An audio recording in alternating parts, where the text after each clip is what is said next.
ಇನ್ನು ನಬಾರ್ಡ್ನ ಸಾಲದ ವಿಚಾರಕ್ಕೆ ಸಂಬಂಧಪಟ್ಟಂತೆ ಸಿಎಂ ಸಿದ್ದರಾಮಯ್ಯ ಕೇಂದ್ರ ಸರ್ಕಾರದ ವಿರುದ್ಧ ವಾಗ್ದಾಳಿ ನಡೆಸಿದರು. ಬಿಜೆಪಿ ನಾಯಕರ ವಿರುದ್ಧ ಸಿಎಂ ಸಿದ್ದರಾಮಯ್ಯ ಈಗ ಮುಗಿಬಿದ್ದಿದ್ದಾರೆ. ಕೇಂದ್ರ ಸರ್ಕಾರದ ವಿರುದ್ಧ ಗಂಭೀರ ಆರೋಪ ಮಾಡಿದ್ರು ಸಿಎಂ ಸಿದ್ದರಾಮಯ್ಯ. ಈಗ ಬಿಜೆಪಿ ನಾಯಕರನ್ನು ಕೂಡ ತರಾಟೆಗೆ ತೆಗೆದುಕೊಂಡಿದ್ದಾರೆ.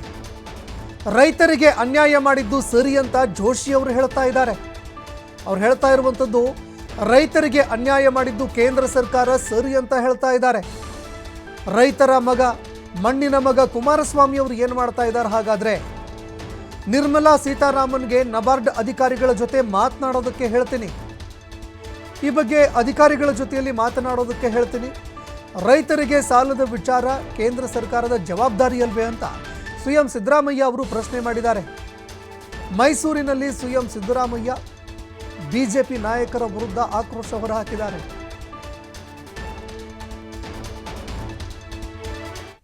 ನಬಾರ್ಡ್ ಅದು ಇಡೀ ದೇಶಕ್ಕೆ ಮಾಡಿದ್ದಾರೆ. ನಬಾರ್ಡ್ನಲ್ಲಿ ಅನಗತ್ಯವಾಗಿ ಮಾಡಿದ್ದಾರೆ.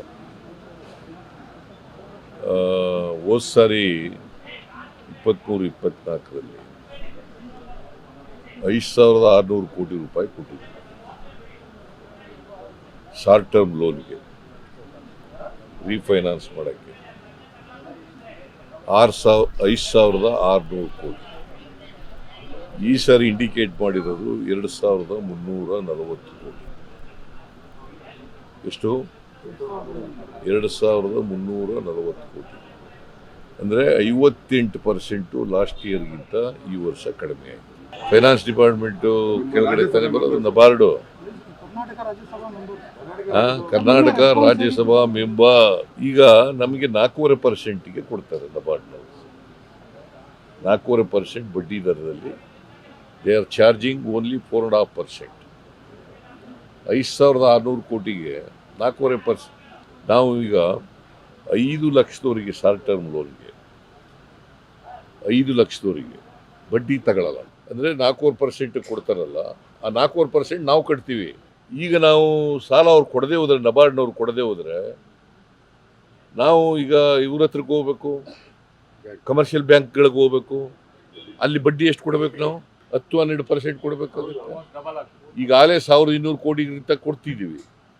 ಇನ್ನೂ ಜಾಸ್ತಿ ಆದರೆ ಈ ವರ್ಷ ನಾವು 9,012 ಕೋಟಿ 9,012 ಕೋಟಿ ಕೊಡಬೇಕು ಅಂತ ಮಾಡಿದ್ದೀವಿ. ಎಷ್ಟಾಗುತ್ತೆ? ಆ ಬಡ್ಡಿ ಎಲ್ಲ ಯಾರು ಕೊಡೋರು? ಇದು ಕೇಂದ್ರ ಸರ್ಕಾರದ್ದು ಜವಾಬ್ದಾರಿ ಇಲ್ವಾ? ನಬಾರ್ಡ್ ಅದು ಇಡೀ ದೇಶಕ್ಕೆ ಮಾಡಿದ್ದಾರೆ.